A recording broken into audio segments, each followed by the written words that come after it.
Now, Mrs. Ralston, try and think. Think. I can't think. My head is numbed. Mrs. Boyle had only just been killed when you got to her. You came from the kitchen. Are you sure you didn't see or hear anybody as you came along the hallway? No. No, I don't think so. Just the radio blaring out here. I couldn't think who had turned it on so loud. I wouldn't hear anything else with that, would I? That was clearly the murderer's idea. How could I hear anything else? You might have done. If the murderer had left the hall that way, he might have heard you coming from the kitchen. Might have slipped up the back stairs or into the dining room. I think. I'm not sure. I heard a door creak and shut just as I came out of the kitchen. Which door? I don't know. Think, Mrs. Ralston, try and think. Upstairs, downstairs, close at hand, right, left. I don't know, I tell you. I'm not even sure I heard anything. Can't you stop bullying her? Can't you see she's all in? We're investigating a murder, Mr. Ralston. Up to now, nobody has taken this thing seriously. Mrs. Boyle didn't. She held out on me with information. You all held out on me. Well, Mrs. Boyle is dead. Unless we get to the bottom of this, and quickly, mind, there may be another death. Another? Nonsense. Why? Because there were 3 little blind mice. A death for each of them? But wouldn't that have to be some connection?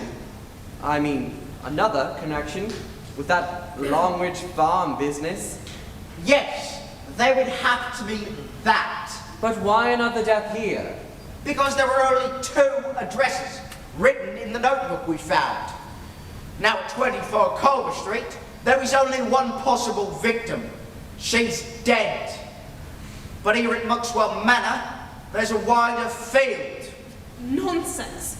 Surely it would be a most unlikely coincidence that there should be 2 people brought here by chance, both of them with the share in the Longridge Farm case.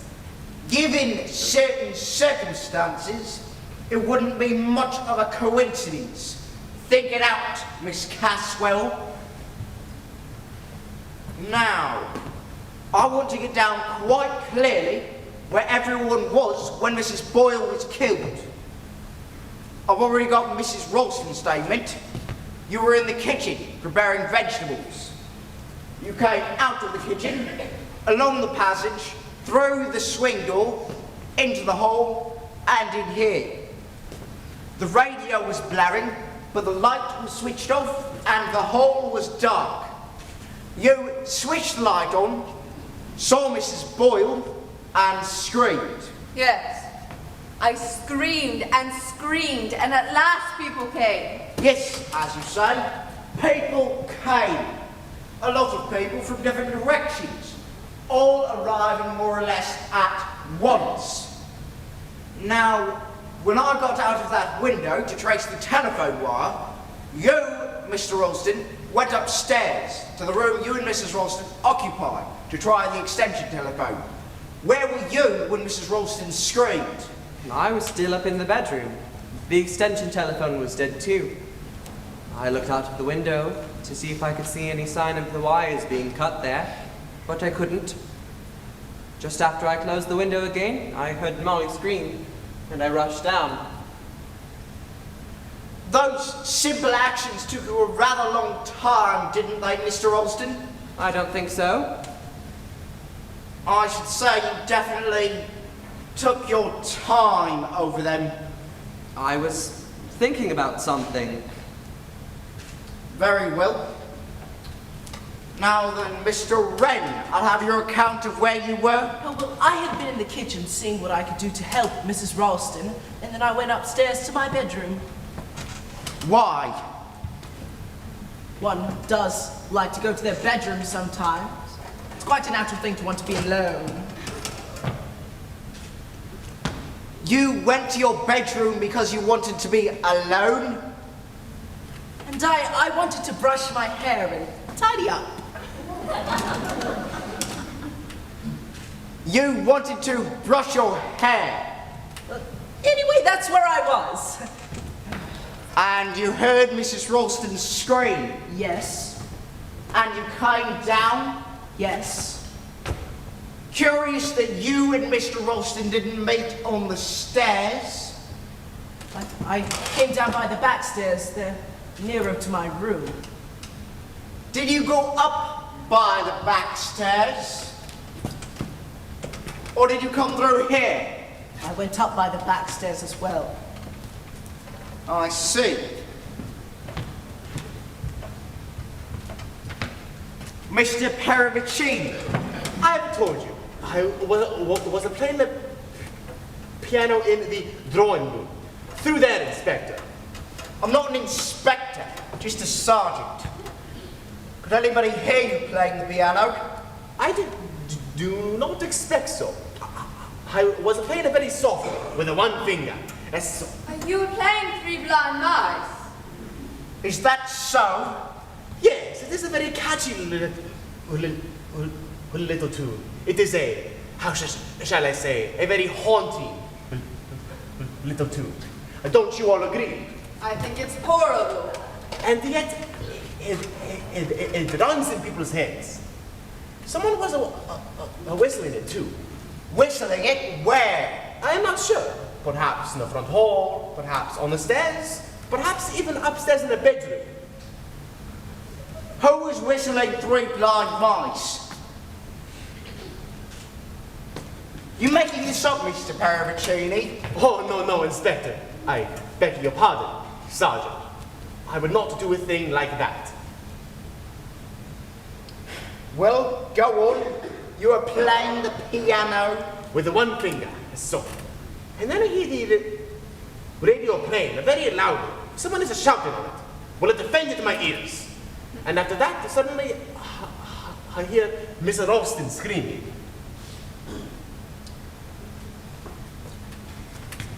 Mr. Ralston upstairs. Mr. Wren upstairs. Mr. Paravicini in the drawing room. Miss Caswell. I was writing letters in the library. Could you hear what was going on here? No. I didn't hear anything until Mrs. Ralston screamed. And what did you do then? I came in here. At once? I think so. You say you were writing letters when you heard Mrs. Ralston scream? Yes. And you got up from the writing desk hurriedly and came in here? Yes. Yet there doesn't seem to be any unfinished letter on the writing desk in the library. I brought it with me.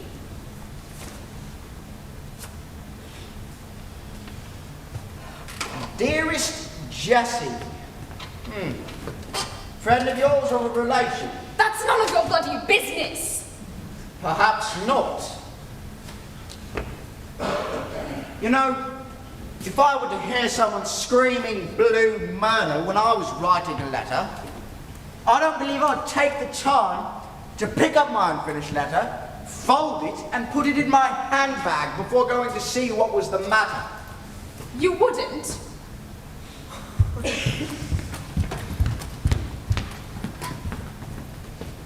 How interesting. Now then, Major Metcalf, what about you? You say you were in the cellars. Why? Looking around. Just looking around. Looked into that cupboard place under the stairs and in the kitchen. Lot of junk and sports tackle. And I noticed there was another door inside it, and I opened it and saw a flight of steps. I was curious and went on down. Nice cellars you've got. Glad you like them. Not at all. Crypt of an old monastery, I should say.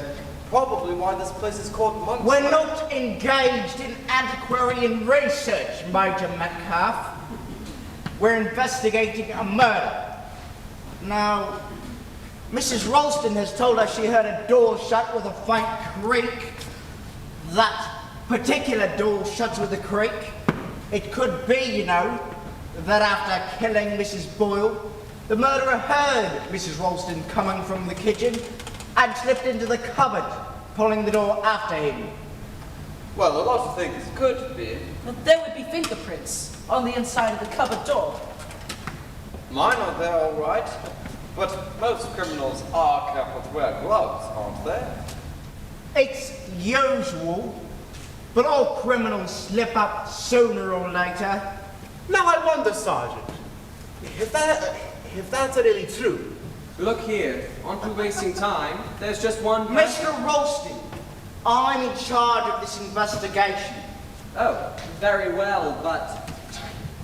Mr. Ralston!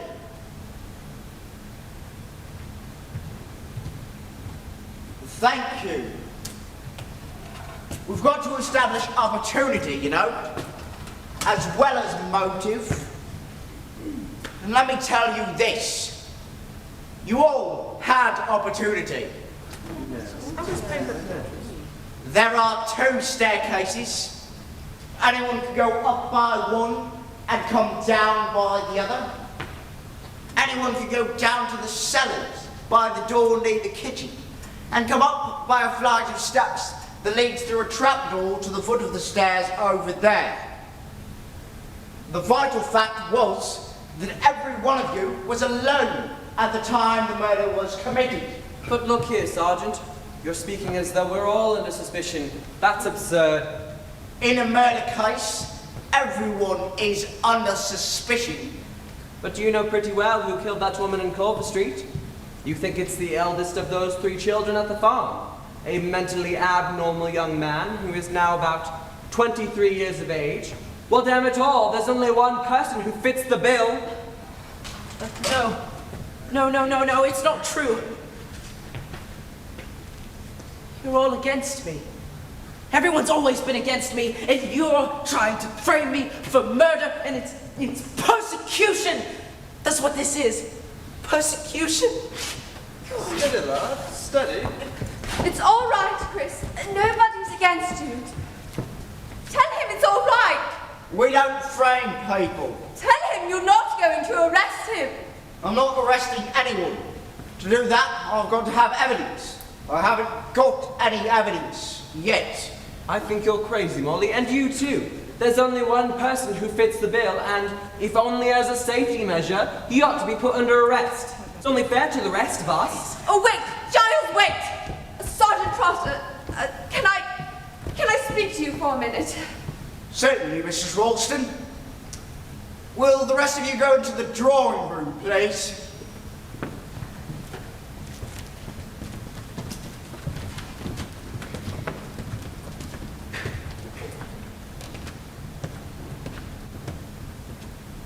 I'm staying.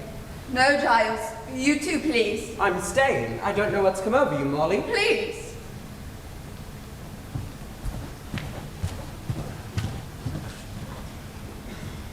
Yes, Mrs. Ralston? What do you want to say to me? Sergeant Trotter, you think that this crazy killer must be the eldest of those 3 boys at the farm, but you don't know that, do you? Well, we don't actually know a thing.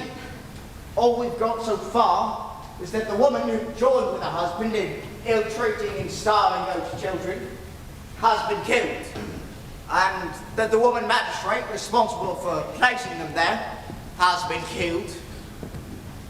The telephone wire that links me to the police headquarters has been cut. But you don't even know that. It may have just been the snow. No, Mrs. Ralston, it was deliberately cut. It was cut just outside the front door. I found the place. I see. Sit down, Mrs. Ralston. But all the same, you don't know that. I'm going by probability. It all points one way. Mental instability, childish mentality, desertion from the army, and the psychiatrist's report. Oh, I know, and therefore it all seems to point to Christopher. But I don't believe it is Christopher. There must be other possibilities. Such as? Well, hadn't those children any relations at all? Their mother was a drunk. She died soon after the children were taken away from her. Oh, what about their father? He was an army sergeant, serving abroad. If he's alive, he's probably discharged from the army by now. You don't know where he is now. We've no information. To trace him may take some time. But I can assure you, Mrs. Ralston, the police take every eventuality into account. But you don't know where he may be at this minute. And if the son is mentally unstable, the father may have been unstable too. It's a possibility. If he came home after being a prisoner with the Japs, perhaps, and having suffered terribly. If he came home and found that his wife had died, and that his children had been through some terrible experience, and that one of them had died through it, he might go off his head a bit and want revenge. That's only surmise. But it's possible. No, yes, Mrs. Ralston, it's quite possible. So the killer may be middle-aged or even old. When I said the police had rung up, Major Metcalf was frightfully upset. He really was. I saw his face. Major Metcalf. Middle-aged, a soldier. He seems quite nice and perfectly normal, but it mightn't show, might it? No, often it doesn't show at all. So it isn't only Christopher who's a suspect. There's Major Metcalf as well. Any other suggestions? Well, Mr. Paravicini did drop a poker when I said the police had rung up. Mr. Paravicini. I know he seems quite old and foreign and everything, but he mightn't be as old as he looks. He moves like a much younger man, and he's definitely got makeup on his face. And Miss Caswell noticed it too. He might be... Oh, I know it sounds very melodramatic, but he might be disguised. You're very anxious, aren't you, that it shouldn't be young Mr. Wren? He just seems so hopeless somehow. And so unhappy. Let me tell you something, Mrs. Ralston. I have had all of the possibilities in mind since the beginning. The boy, Georgie, the father, and someone else. There was a sister, you remember? Oh, the sister? Yes. It may have been a woman who killed Mrs. Maureen Lyon. Muffler pulled up, man's felt hat pulled well down. And the killer whispered, you know. It's the voice that gives the sex away. Yes, it may have been a woman. Miss Caswell. She looks a bit old for the part. Yes, Mrs. Ralston, there is a very wide field. There is yourself, for instance. Me? You're about the right age. Oh no. Anything you tell me about yourself, I've got no means of checking it at this moment. Remember? And then there's your husband. Giles? How ridiculous. He and Christopher Wren are much of an age. Say, your husband looks older than his years. And Christopher Wren looks younger. Actual age is very hard to tell. How much do you know about your husband, Mrs. Ralston? How much do I know about Giles? Don't be silly. You've been married how long? Just a year. And you met him where? At a dance in London. We went in a party. Did you meet his people? He hasn't got any people. They're all dead. They're all dead. Yes, but oh, you make it sound all wrong. His father was a barrister and his mother died when he was a baby. You're only telling me what he told you. Yes, You but... don't know it of your own knowledge. Well, it's absurd to You'd be surprised, Mrs. Ralston, if you knew how many cases rather like yours we get, especially since the war. Homes broken up, families dead. Fellow says he's been in the Air Force or just finished his army training. Parents killed, no relations. There aren't any backgrounds nowadays, and young people settle their own affairs. They meet and marry. It was parents and relatives who used to make the inquiries before they consented to the engagement. That's all done away with. Girl just marries her man.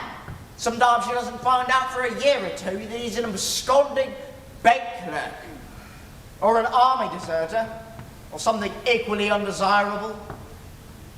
How much do you know about? How long did you know Giles Ralston before you married him? Just 3 weeks, but... And you don't know anything about him? That's not true! I know everything about him. I know exactly the sort of person he is. He's Giles.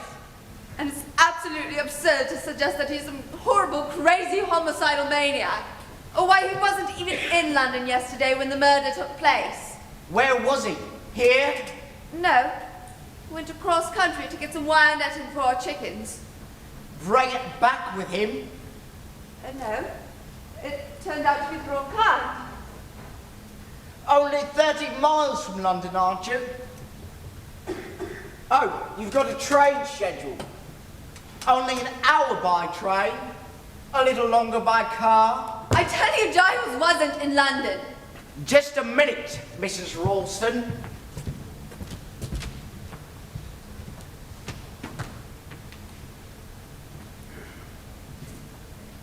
This your husband's coat? Yes. Evening news. Yesterday's. Sold on the streets about 3:30 yesterday afternoon. I don't believe it. Don't you? Don't you?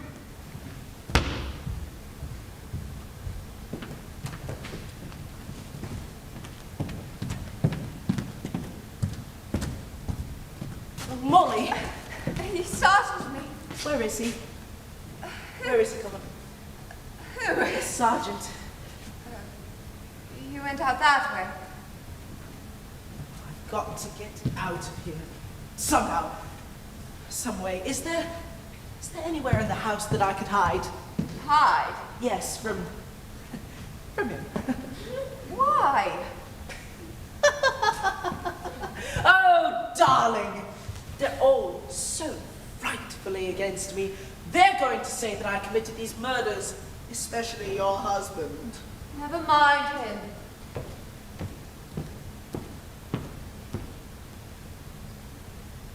Listen, Christopher. You can't go all your life running away from things. Why do you say that? Well, it's quite true, isn't it? Yes. Yes, it's quite true. You've got to grow up sometime, Chris. I wish I hadn't.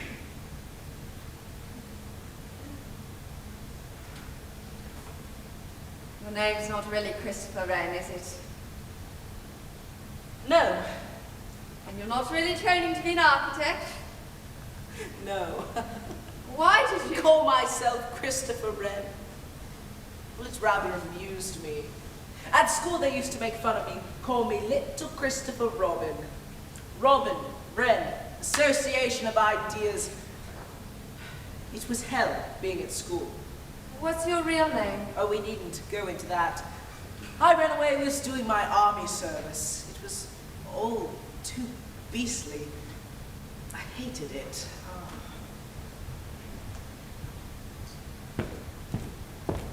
Yes, I'm just like this unknown murderer. I told you I was the one the specification fitted. If only my mother hadn't.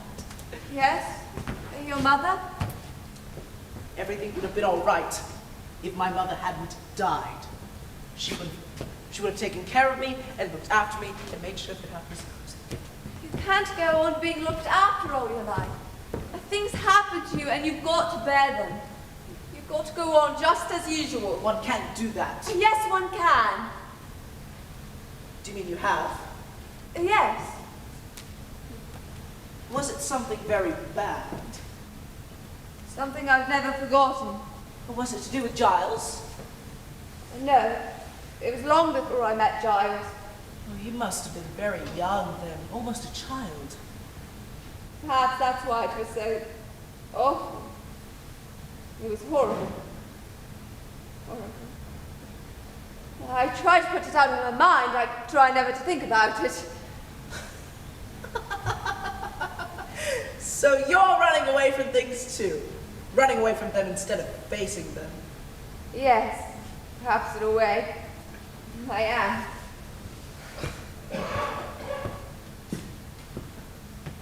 Considering that I never saw you until yesterday, we seem to know each other rather well. Yes, it's really very odd, isn't it? I don't know. I suppose there's a sort of a sympathy between us. Anyway, you think I ought to stick it out? Well, frankly, what else can you do? Oh, well, I could pinch the sergeant's skis. I'm very good at skiing. That would be frightfully stupid. It would be almost like admitting you're guilty. Sergeant Trotter already thinks that I'm guilty. No, he doesn't. Or at least, I don't know what he thinks. I hate him. I hate him. Who? Sergeant Trotter. He puts things into your head, things that aren't true, that can't possibly be true. What is all this? I don't believe it. I won't believe it. What would you believe? Oh, come on, out with it. Molly. You see that? Yes. What is it? An evening paper. A London paper. And it was in Giles' overcoat pocket. But Giles didn't go to London yesterday. Well, if he was here all day, then how could he? But he wasn't. He went off in the car to a sale to get some wire netting for our chickens. But he couldn't find any. Well, that's all right. Perhaps he did go to London after all.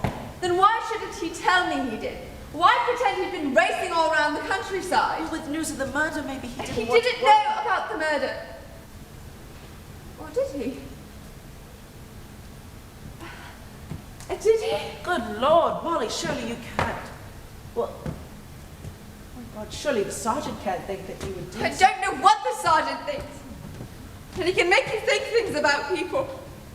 You question yourself and you begin to doubt. You feel that someone you love and know well might be a stranger. That's what happens in a nightmare. You're somewhere in the middle of friends and you suddenly look at their faces and they're not your friends any longer. They're different people. Just pretending. Perhaps you can't trust anybody. Perhaps everybody's a stranger.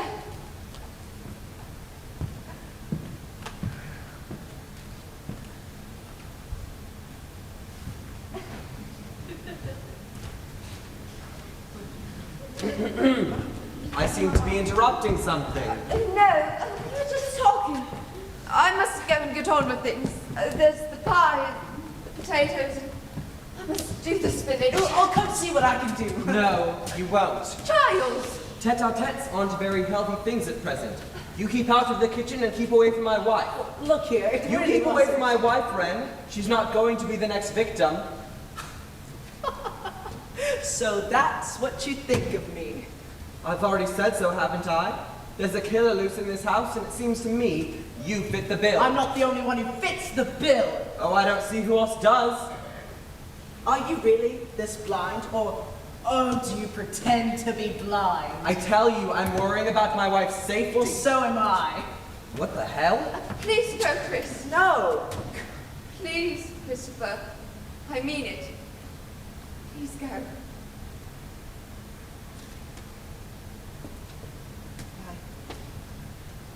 I shan't be far. What is all this?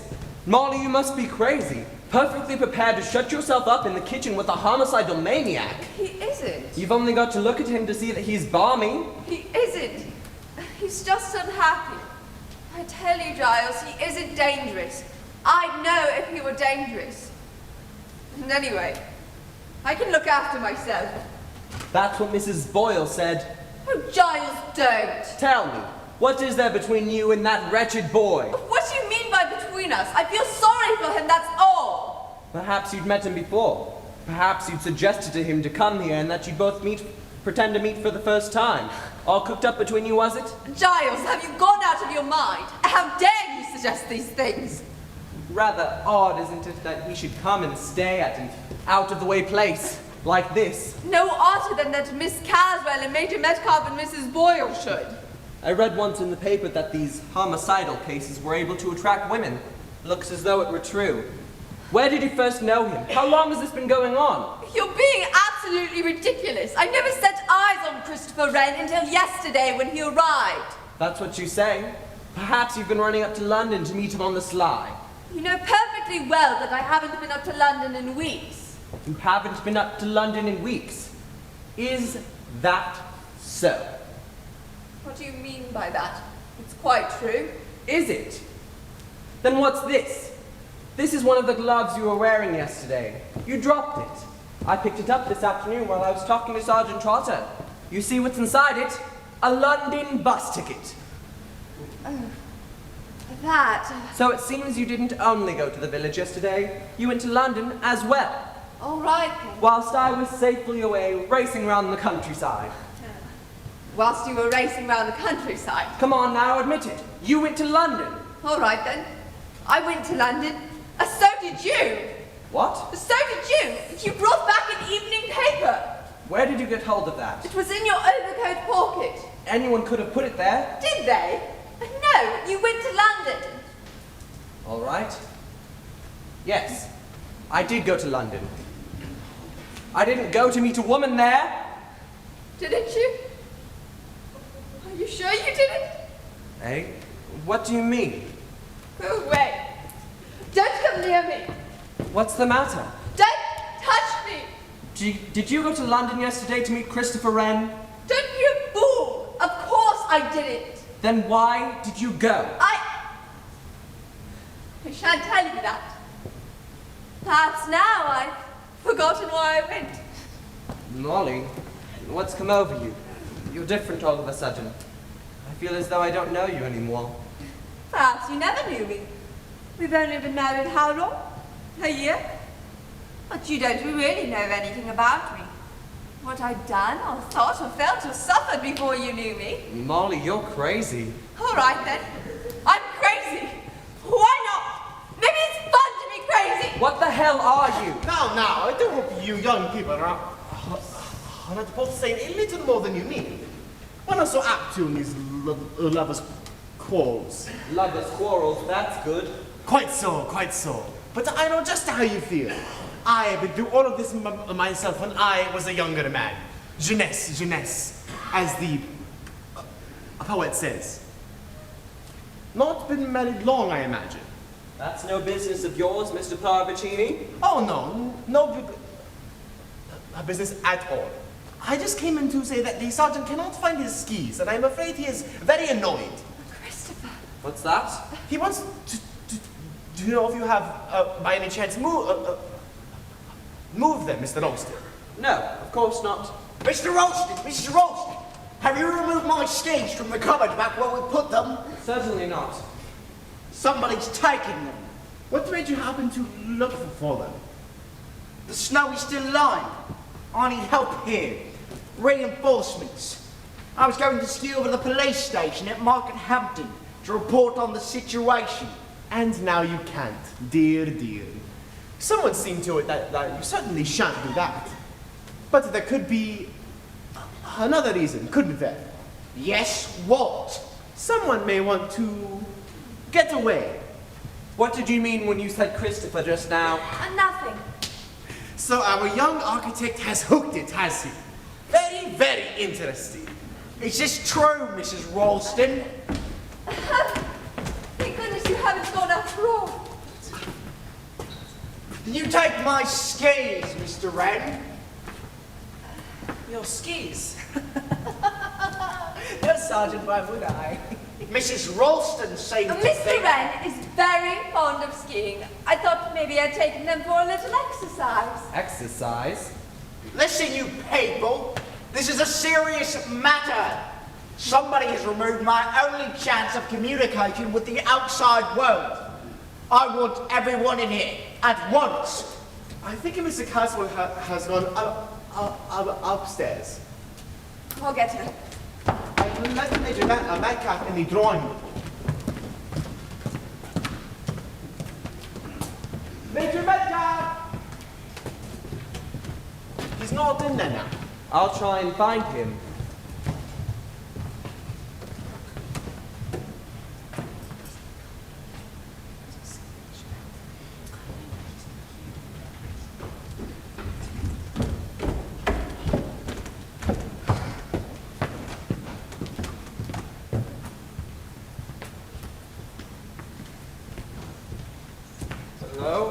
Oui, oui. It's a question of my skis. Skis? Mr. Olsen! Did either of you two remove a pair of skis from the cupboard back by the kitchen door? Good Lord, no. Why should I? And I didn't touch them. Nevertheless, they are gone. Which way do you go to your room? By the back stairs? Then you pass by the cupboard door. If you say so. I've no idea where your skis are. You were actually in the cupboard today. Yes, I was. At the time Mrs. Boyle was killed. At the time Mrs. Boyle was killed, I had gone down to the cellar. Were my skis in the cupboard when you passed through? I haven't the least idea.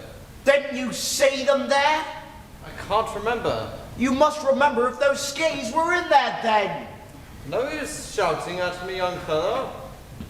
I wasn't thinking of any damned skis. I was interested in the cellars.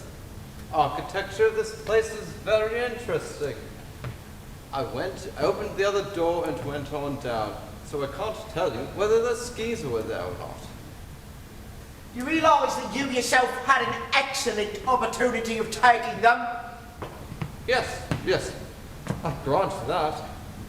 If I wanted to, that is.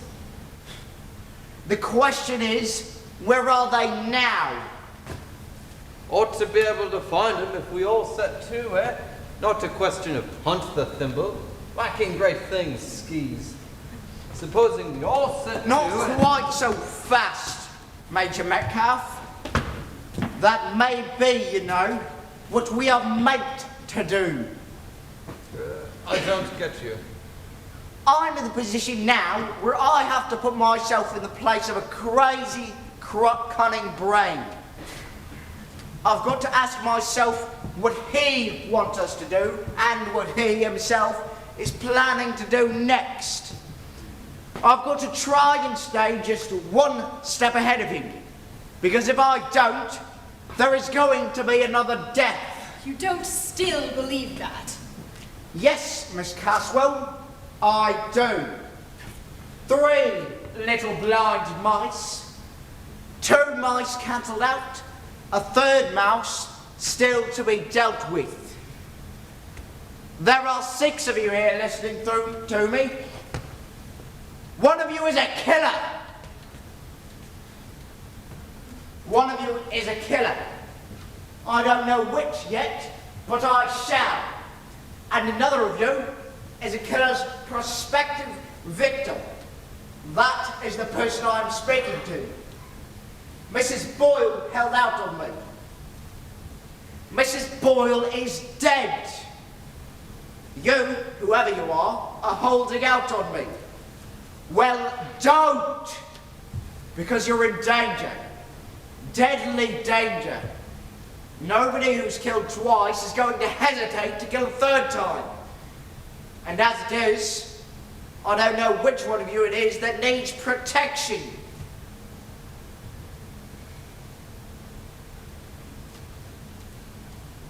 Come on, anybody here who has anything, however slight, to reproach themselves in that bygone business had better come out with it.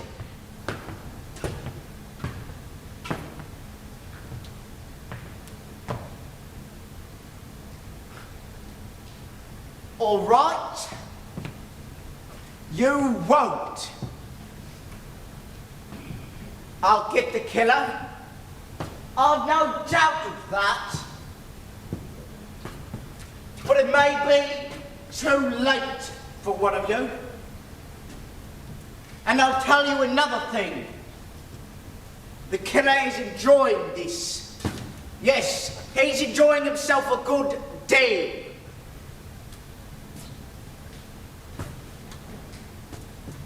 All right, you can go.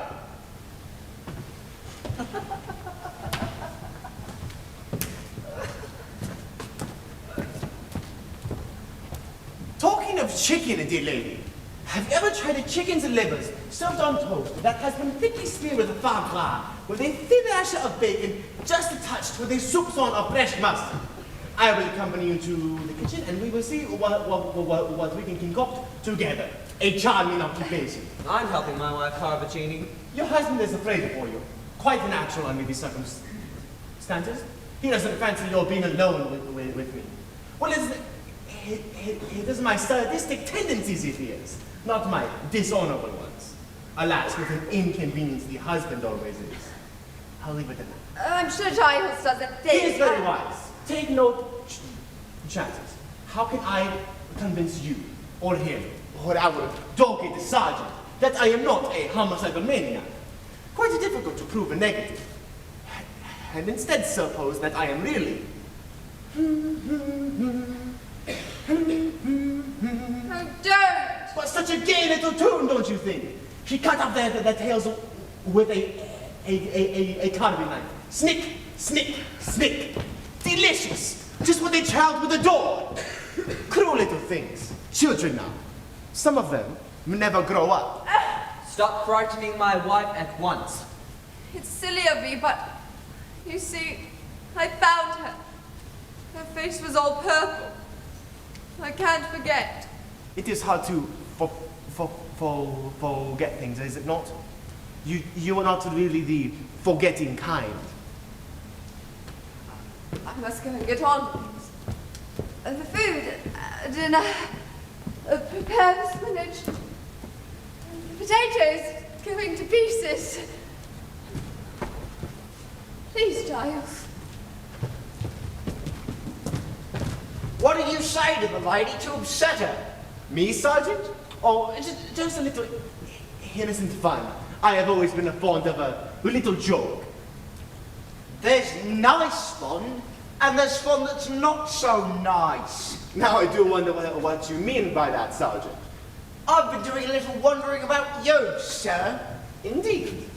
I've been wondering about that car of yours, and how it happened to overturn in that snowdrift so conveniently. Inconveniently, you mean, don't you, Sergeant?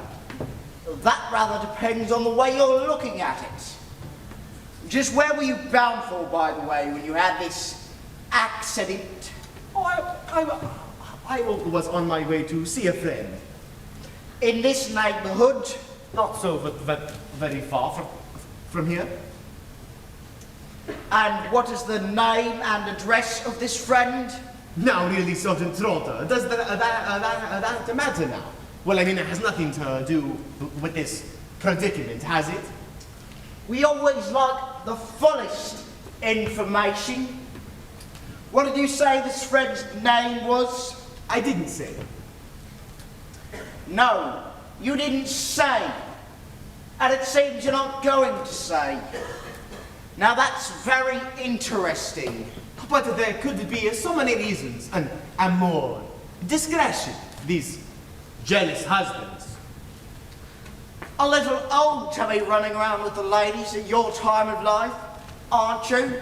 My dear Sergeant, I am not, perhaps, quite as old as I look. That's just what I've been thinking, sir. What? That you may not be as old as you try to look. There's a lot of people trying to look younger than they are. Somebody goes about trying to look older, well, does make one ask oneself why? Having asked the questions of so many people, you ask questions of yourself now. Isn't that overdoing things? I might get an answer from myself. I don't get many from you. Well, try again. That is, if you have any more questions to ask. One or two. Just where were you coming from last night? It is simple. From London. What address in London? I always stay at the Ritz Hotel. Very nice too, I'm sure. What is your permanent address? Oh, I dislike the permanency. What is your business or profession? I play the markets. Stockbroker? Oh no, you misunderstand me. Enjoying this little game, aren't you? And sure of yourself, too. And I shouldn't be too sure. You're mixed up in a murder case, and don't you forget it. Murder isn't just fun and games. Not even this murder. Dear me, you're very serious, sort of, Trotter. You know, I always have thought policemen have no sense of humor. Is the Inquisition over for the moment? For the moment, yes. Thank you so much. I shall go look for your skis in the drawing room, just in case someone has hidden them in the grand piano.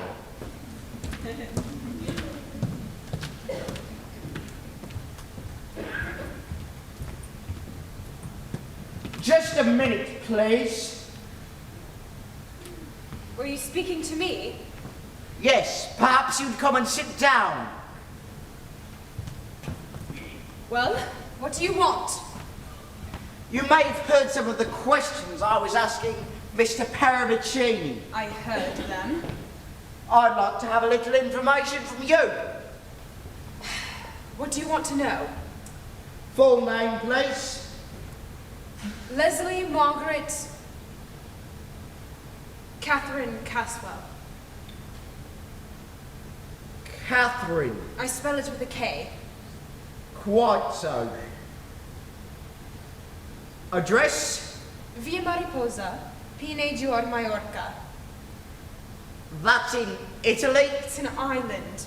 A Spanish island. And what is your address in England? Care of Morgan's Bank, Leadenhall Street. No other English address? No. How long have you been in England? A week. And you've been staying since your arrival? At the Ledbury Hotel, Knightsbridge. What brought you to Monkswell Manor, Miss Caswell? I wanted somewhere quiet. In the country. And how long did you, or do you, propose to remain here? Until I have finished what I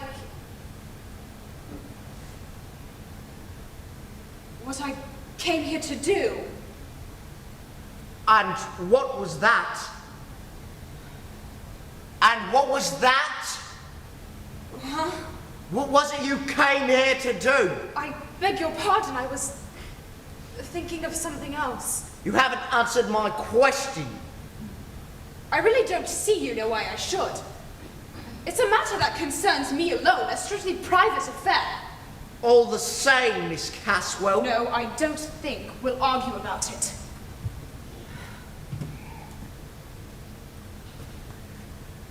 Would you mind telling me your age? Not in the least. It's on my passport.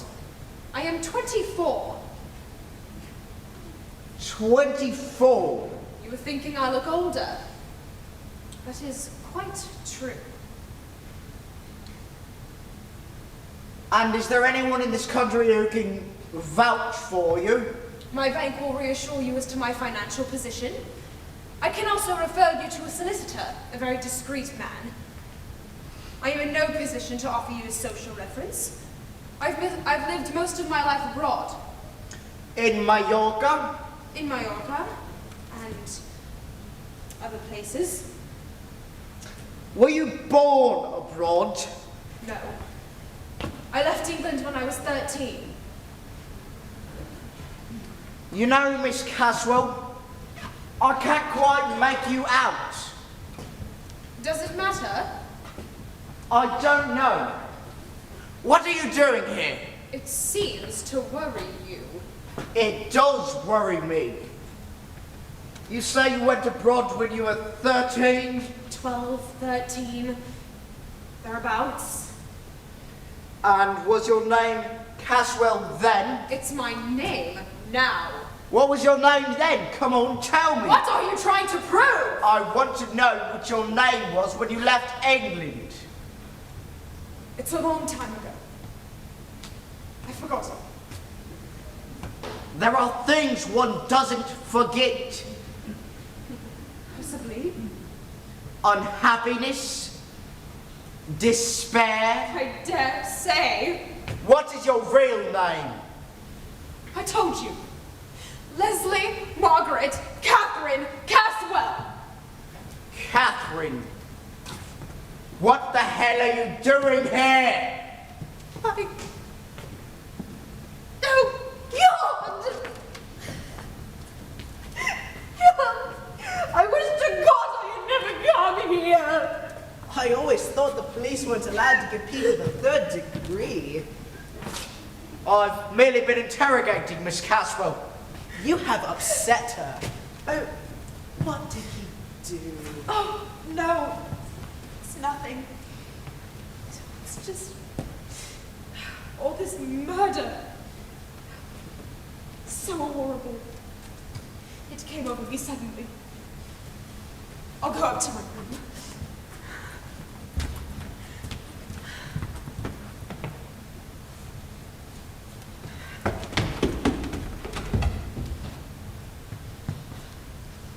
It's impossible. I can't believe it. Oh, what can't you believe? 6 impossible things before breakfast, like the Red Queen. Oh, yes, it's rather like that. Oh, dear me, you look like you've seen a ghost. Seen something I ought to have seen before. Blind as a bat I've been. But I think now we may be able to get somewhere. Police have a clue. Yes, Mr. Wren. At last, the police have a clue. I want everybody assembled in here. Do you know where they are? Yes, Giles and Molly are in the kitchen, and I've been helping Major Metcalf look for your skis. We've been looking in the most entertaining places, but all to no avail.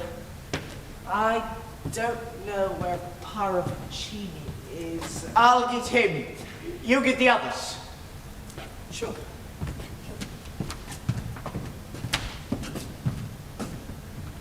Mr. Parravicini!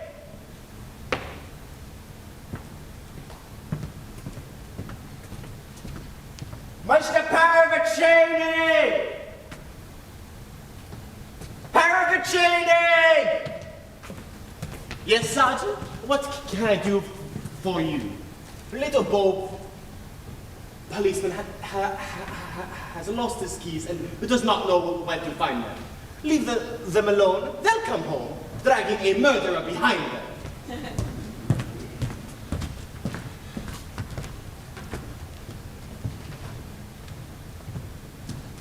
What's all this? Sit down, Major. Mrs. Ralston, Must I come now? It's very inconvenient. there are more important things than meals, Mrs. Ralston. Mrs. Boyle, for instance, won't want another meal. That's a very tactless way of putting things, Sergeant. Sorry, but I want cooperation, and I intend to get it. Mr. Ralston, will you go and get Miss Caswell again? She went up to her room. Tell her it will only be for a few minutes. Have your skis been found yet, Sergeant? No, Mrs. Ralston, but I may say that I have a very shrewd suspicion of who took them and why they were taken. I won't say any more at the present moment. Oh, please don't. I always think explanations are the best kept to the very end. The exciting last chapter, you know? This isn't a game, sir. No, I think that it is. I think that this is a game to someone. You think the murderer is enjoying himself? Yes. Maybe.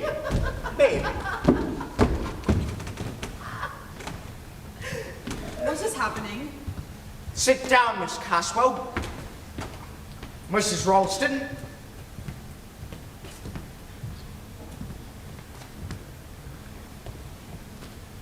Will you all pay attention, please? You may remember that after the death of Mrs. Boyle, I took statements from you all. Those statements related to your positions at the time the murder was committed. These statements are as follows. Mrs. Ralston in the kitchen. Mr. Paravicini playing the piano in the drawing room. Mr. Ralston upstairs in his bedroom.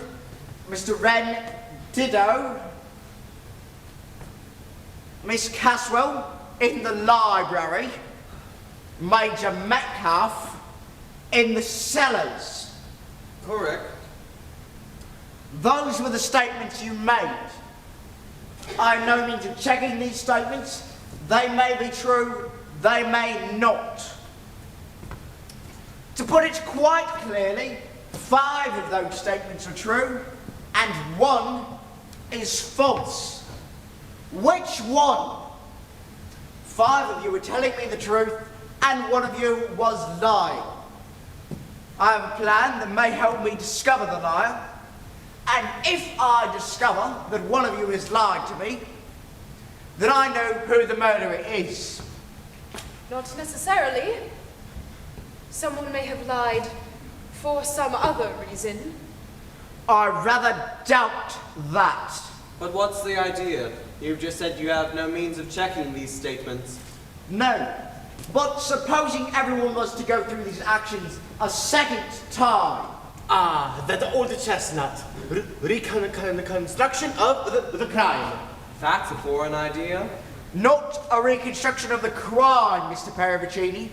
A reconstruction of the movements of apparently innocent persons. And what do you expect to learn from that? You will forgive me if I don't make that clear just at the moment. You want a repeat performance? Yes, Mr. Alston, I do. It's a trap.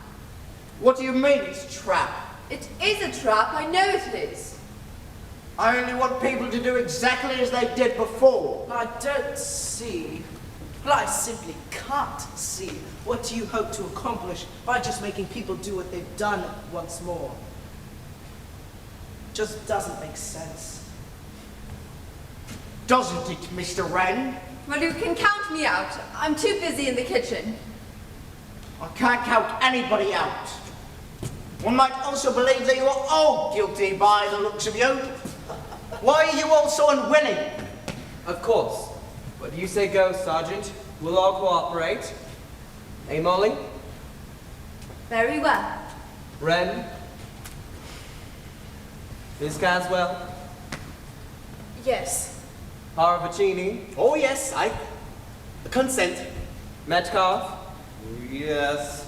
And are we all to do exactly as we did before? The same actions will be performed? Yes. Then I will return to the piano in the drawing room. I will then pluck out with 1 finger the signature tune of a murderer. Not Dum dum dum. quite so fast, Mr. Paravicini. Do you play the piano, Mrs. Ralston? Yes, I do. And you know the tune of 3 blind mice? Don't we all know it? Then you can pluck it out on the piano with 1 finger, just as Mr. Paravicini did. Good. Go into the drawing room, sit at the piano, and be ready to play when I give you the signal.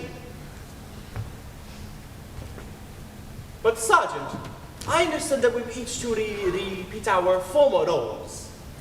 The same actions will be performed, yes, but not necessarily by the same people. Thank you, Mrs. Ralston. I don't see the point. There is a point. It's a means of checking up on the original statements, and maybe 1 statement in particular. Now, will you all pay attention, please? I will assign you to your new stations. Mr. Wren, will you kindly go into the kitchen? Just keep an eye on Mrs. Ralston's dinner for her. You're very fond of cooking, I believe.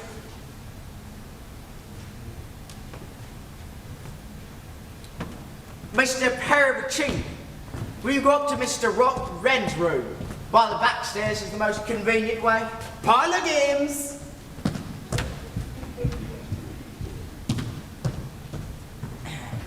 Major Metcalf, will you go up to Mr. Ralston's room? Just examine the telephone wire there. Miss Caswell, Will you go down to the cellars? Mr. Wren will show you the way. Unfortunately, I need someone to reproduce my own actions. Sorry to ask this of you, Mr. Ralston, but will you go out by that window and trace the telephone wire round to the front door? Rather a chilly job, but you're probably the toughest person here. And what are you going to do? I will be enacting the part of Mrs. Boyle. Taking a bit of a risk, aren't you? You will all stay at your stations and remain there until you hear me call you. No objection to my wearing a coat? I should advise it, sir. Take my torch. It's behind the curtain.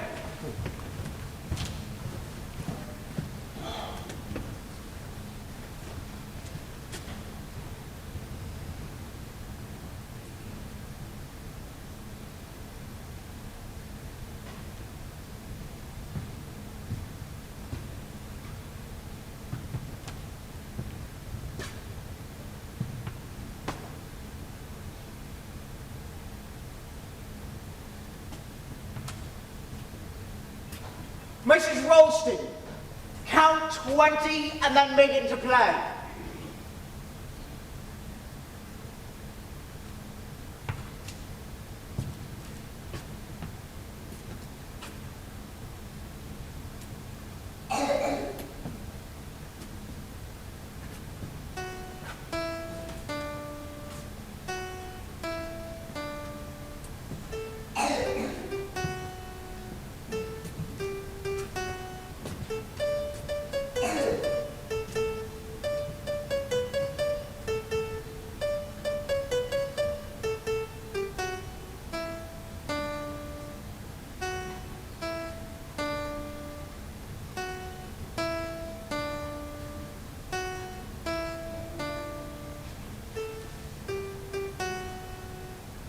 Mrs. Ralston! Mrs. Ralston! Yes? What is it? You're looking very pleased with yourself. Have you got what you wanted?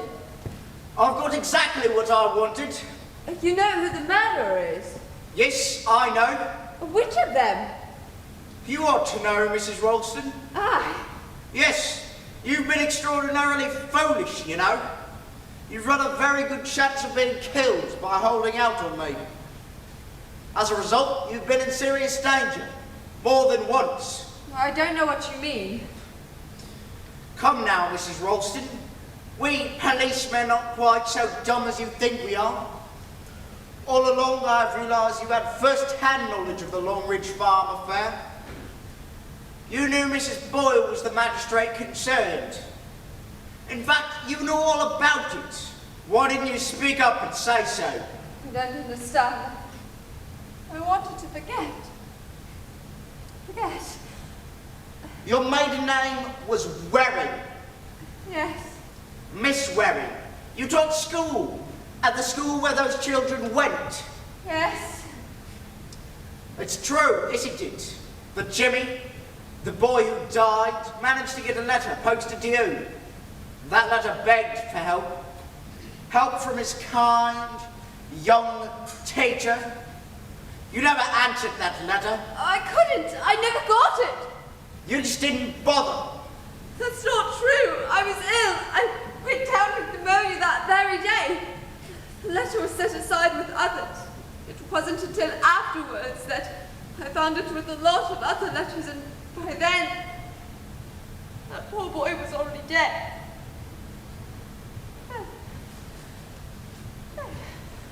Waiting for me to do something.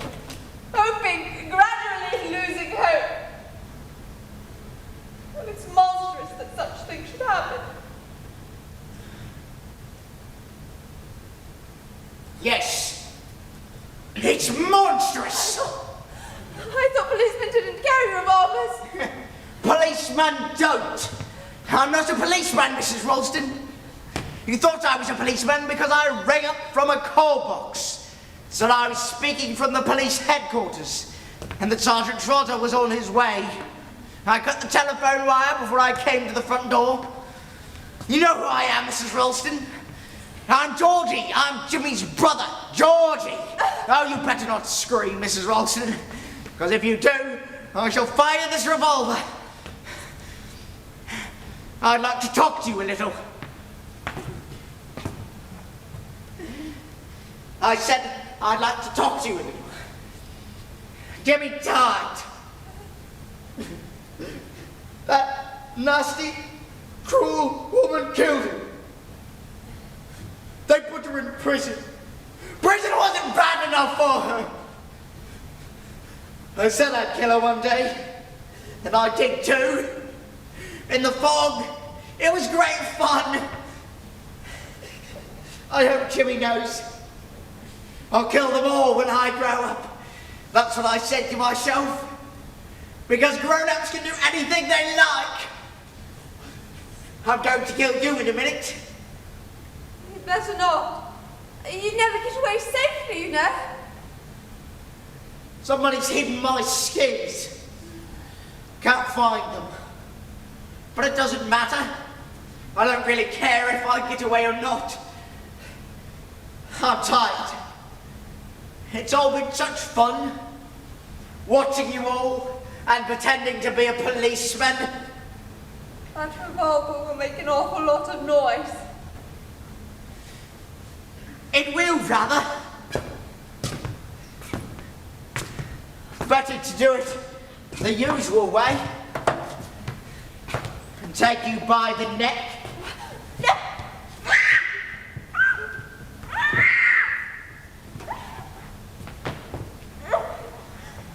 The last little mouse in the trap.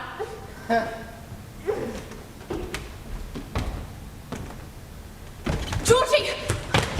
Georgie, you know me, don't you? Don't you remember the farm, Georgie? And the animals, and that fat old pig, and the day the bull chased us across the field, and the dogs. Dogs?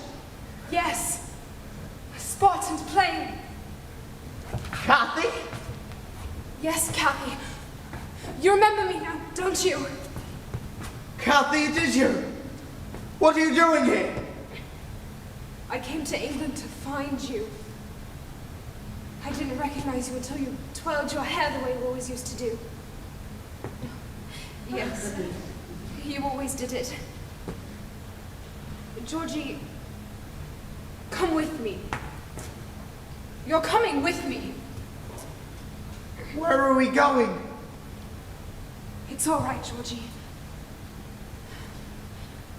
I'm taking you somewhere where they will take care of you and ensure that you won't do any more harm.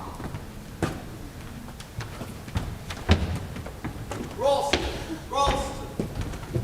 Molly, are you all right? Darling.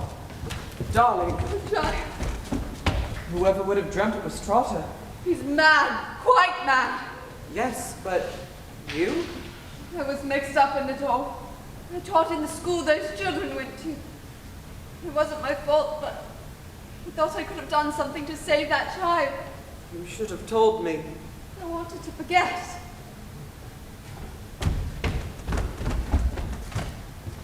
Everything's under control now. He'll be unconscious soon with the sedative. His sister's looking after him. Poor fellow's as mad as a hatter, of course. I've had my suspicions of him all along. You did? Didn't you believe he was a policeman? I knew he wasn't a policeman. You see, Mrs. Ralston, I'm a policeman. You? As soon as we got hold of that notebook with Monkswell Manor written in it, we saw it was vital to have someone on the spot. When it was put to him, Major Metcalf agreed to let me take his place. I couldn't understand it when Trotter turned up. Miss Caswell is his sister. Yes, it seems she recognized him just before this last business. Didn't know what to do, but fortunately came to me about it, just in time.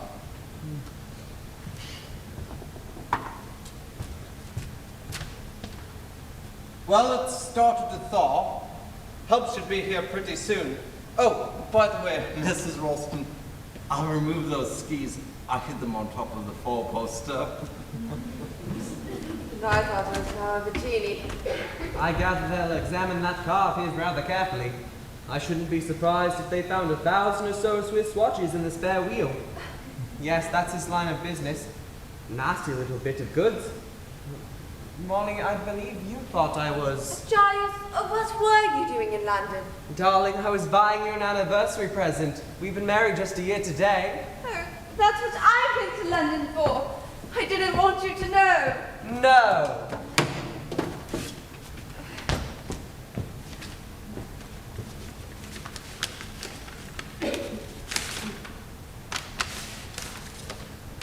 There's cigars. I do hope they're all right. Darling, how sweet of you. They're splendid. You will smoke them? I'll smoke them. What's my present? Oh, yes, I almost forgot about your present.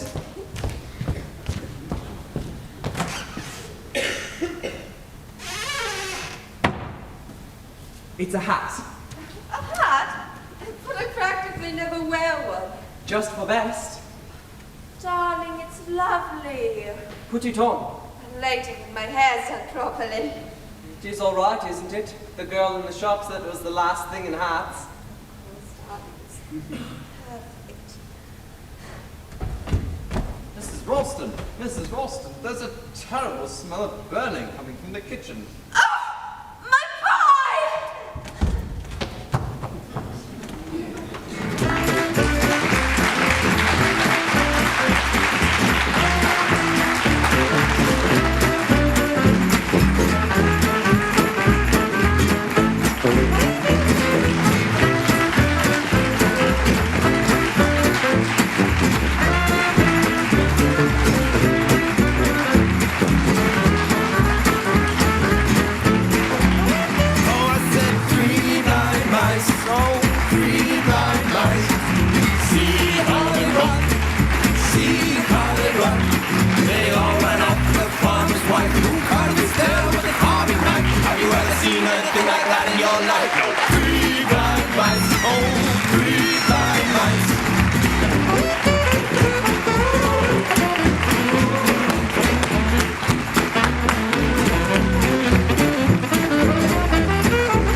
Now that you have seen... The Mousetrap, who are our partners in crime.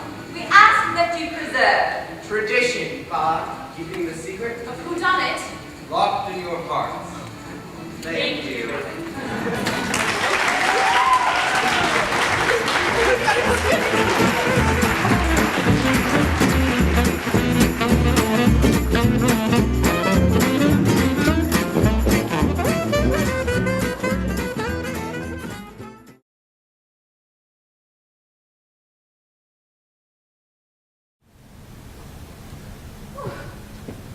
It's cold. Oh, it really does look nice.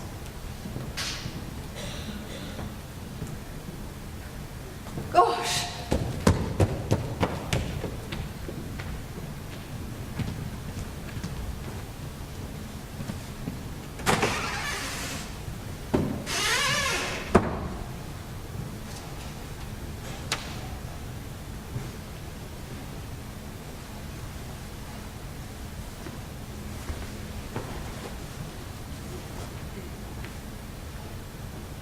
Molly! Molly! Molly, where are you? Doing all the work, you brute. Oh, there you are. Leave it all to me. Shall I stoke the fire? Done. Hello, sweetheart. Your nose is cold. I've just come in. Why? Where have you been? Surely you've not been out in this weather. I had to go down to the village for some stuff I'd forgotten. Did you get the chicken netting? It wasn't the right kind. I went on to another dump, but that wasn't any good either. Practically a whole day wasted. My God, I'm half frozen. Car was skidding like anything. The snow's coming down thick. What do you bet we're not snowed up tomorrow? Oh dear, I do hope not. As long as the pipes don't freeze. We'll have to keep the central heating well stoked up. Not too good. I wish they'd send the coal along. We can't have too much. Oh, I do so hope everything goes well at first. First impressions are so important. Is everything ready? Nobody's arrived yet, I suppose. No, thank goodness. I think everything's in order. Mrs. Barlow's hooked it early. Afraid of the weather, I suppose. What a nuisance these daily women are. That leaves everything on your shoulders. And yours. This is a partnership. So long as you don't ask me to cook. No, that's my department. And anyway, we've got plenty of tins in case we are snowed up. Giles, do you think everything's going to be all right? Got cold feet, have you? Are you sorry now we didn't sell the place when your aunt left it to you, instead of having this mad idea of running it as a guest house? No, I'm not. I love it. Hold on a second. I left something outside.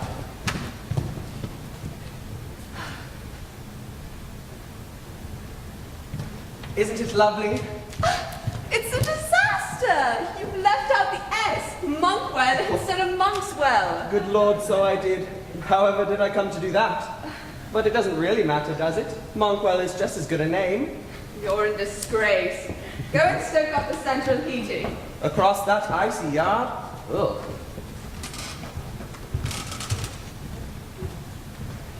Shall I bake it up for the night now?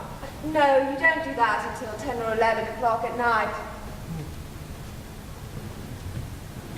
Oh, how appalling. Hurry up, someone may arrive any minute now. Have you got all the rooms worked out? Yes. There's Mrs. Boyle in the front four-poster room, Major Metcalf in the blue room, Miss Cadwell in the east room, and Mr. Wren in the oak room.